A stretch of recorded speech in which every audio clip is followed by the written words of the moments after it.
स्कूलों में बच्चे जो पेंसिल पकड़ते थे वो विदेश से आती थी। भारत में ना तो तकनीक थी, ना ही मशीनें, और ना ही किसी ने कोशिश की थी कुछ अपना बनाने की। लेकिन मुंबई की एक तंग सी गली में एक गरीब लड़का इस सोच से पल रहा था कि जब अपने देश में पेंसिल तक नहीं बन रही तो क्यों ना मैं ही कुछ करूं।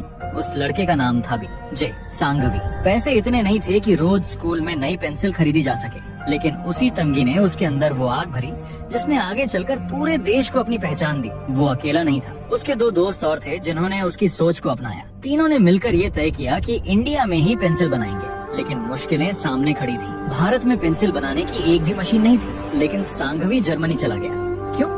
क्योंकि वहाँ दुनिया की सबसे बेहतरीन पेंसिल बनती थी। उसने वहाँ हर एक मशीन को देखा, समझा कौन सा ग्रेफाइट अच्छा होता है, किस लकड़ी से पेंसिल मजबूत बनती है।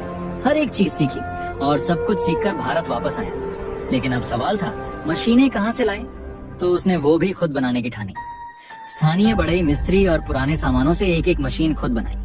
रातें बिताई, हाथ जलाए, लकड़ी फटी, ग्रेफाइट बर्बाद हुआ, लेकिन हर बार वो फिर से खड़ा हुआ। फिर एक दिन कम लागत में ऐसी क्वालिटी की पेंसिल बना दी जो विदेशी ब्रांड से भी बेहतर थी।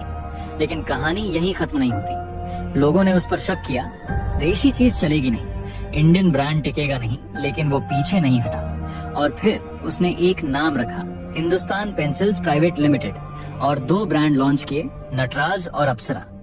शुरुआत में किसी ने नहीं खरीदा, लेकिन धीरे धीरे बच्चों के हाथों में विदेशी ब्रांड की जगह नटराज की लाल पेंसिल और अप्सरा की चमकदार पेंसिल दिखने लगी। आज वही कंपनी 50 से भी ज्यादा देशों में अपने प्रोडक्ट्स बेचती है।